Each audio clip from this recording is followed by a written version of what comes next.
Hey everyone, this is Pastor Jeff Rivette again coming to you. This is our Sunday school message for August the 2nd of 2020. This is part number 2 of 4 this week. It's 4 parts this week because it's discussing the letters to the first 4 churches in the book of Revelation, chapter number 2. This is lesson number 9, Christ's messages to the churches. It's in 2 parts. This week we'll have part 1. It's for the first 4 churches. Next Sunday, we'll have part number 2. It's the final 3 churches. So let's look at the second church here. It's Smyrna, and this church is being encouraged to remain faithful. So again, we have a commendation. We have an encouraging word at the beginning. Then we have a rebuke, a correction, and then we have God's promise. So let's look at the words here. It goes from verse number 8 through 8 through 11 of chapter number 2. Let me read that very quickly here.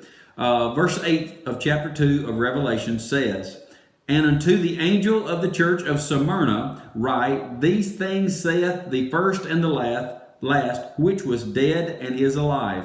I know thy works, and tribulation and poverty, but thou art rich. And I know the blasphemy of them which say they are Jews, and are not, but are of the synagogue of Satan. Fear none of those things which thou shalt suffer. Behold, the devil shall cast some of you into prison, and ye may be tried, and ye shall have tribulation 10 days. But be thou faithful unto death, and I will give thee a crown of life. He that hath an ear, let him hear what the Spirit saith unto the churches. He that overcometh shall not be hurt of the second death." All right, so this is to the church in Smyrna. Smyrna was an ancient city also, but it was also an important coastal city. Smyrna was built partly on a hill top with temples and other important buildings, which was called the Crown of Smyrna. The city was later destroyed, and it lay desolate for over 300 years before being rebuilt. Smyrna and Philadelphia are the only 2 churches of the 7 that the Lord commended and did not rebuke. In both cases, he acknowledged there's perseverance in the faces of opposition, and he charged them just to endure. You know, sometimes in life, we just have to endure the hardship. You know, there's no way around some things. We just got to take it and just charge on. And sometimes we don't always understand the reasons why, and God is telling them here, just persevere, just hold out, just keep going, just fight the fight. Okay? First, the Lord acknowledged their poverty and tribulations. Their poverty is notable given the historic wealth that was found in Smyrna. It's a coastal city. It's a big city for trade and commerce. However, notice this. They were Christian practicing people with regard to abstaining from evil and to listening to the Lord and His teaching and trying to be reverent and trying to be holy, and that cost them. That cost them business and commerce, and because a lot of times the political, religious, and economical areas were all interrelated. And if they were not in the political scene, they were not in the big religion scene, they were true Christian people, holy people. They were going to abstain from certain groups and certain things. Well, that affected them economically, and they had to endure that. You know, sometimes your choices for Jesus Christ may cost you money. It may cost you resources. It may cost you friends. It may cost you business. It may cost you a hardship that you wouldn't normally experience if you weren't following the Lord. Please remember that. The Lord wants you holy. He doesn't want you just to have deep pockets full of money. He wants you to be righteous, because He said they were rich, but they were rich in their faith. They were rich in the Spirit. They were rich in the power of God. Now, I'm not saying there's nothing wrong with resources and money, but if your circumstances change as a result of you following the Lord closely, just let it stand. Because I would much rather follow the Lord and be His, rich in the Spirit, rich in the faith, than to be rich in the money and rich in my career, rich in the status, but yet poor in the things of God. Think about it.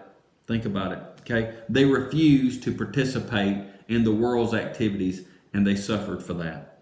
The Smyrna opponents had become a gathering of Satan by forsaking their Jewish hope, promises, and the law, and were persecuting the followers of Jesus Christ. Yet Jesus' encouragement came with a warning. The Smyrna Christians would face a time of intense persecution. Although human authorities would be the instruments, Jesus made it clear that the instigator was Satan.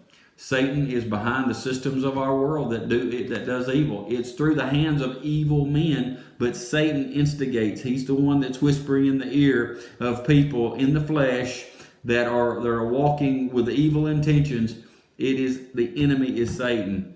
You know, the person that you may be facing, they're not your enemy. It's Satan. That's a spirit. That's a spirit. We are not wrestling against one another. We're not wrestling against flesh and blood, but it's against a spirit. It's a spiritual thing. Remember that. Okay. The promises here in chapter 2, verse 11. The two promises are given to the Smyrna Christians. Those enduring the coming persecution will receive the crown of life, and those who overcame will not be hurt by the second death. The letter to the Smyrnans is a study of contrast. They are poor, but yet they're rich. They will face death, yet they'll have life. That's the same for us. We'll experience death to the flesh, death to the carnal nature, but yet we'll be alive in Christ. Okay? All right. They will face death and receive life. In short, they will follow Christ in suffering and also in victory. The response to the word in this particular section is going to be Jesus contrasted the temporal, physical reality of the Smyrnans with their spiritual, eternal reality. Ask God to speak to you this week about the reality of your situation from a heavenly perspective. In the grand scheme of things, the things we go through each week, please think about this now. As compared to heaven, as compared to the everlasting life that awaits you, how does the circumstance you're going through right now weigh in comparison to eternity? We worry way too much about the simplest of things, don't we? We worry about certain things that even 2 weeks from now won't even matter. A year from now won't even matter. Even sometimes, even the same day, later the same day, it won't even matter. But we allow situations and circumstances of the right now to bog us down, to distract us, to cause us to be even thrown off the path at times. Understand what God is saying here. Not everything's always going to be the way it is right now. Please know that. You're going to be changed. You're going to go from corruptible to incorruptible. You're going to be changed in your body. You're going to transition from this place, and all of the worries and cares and the burdens that you're experiencing here and now, they're not going to matter anymore, friend. Endure the race. Just endure. Be strong in the Lord and His power flowing through your life. All right. This has been part number 2 of 4, and we'll conclude here, and I will begin part 3 in just a moment. God bless.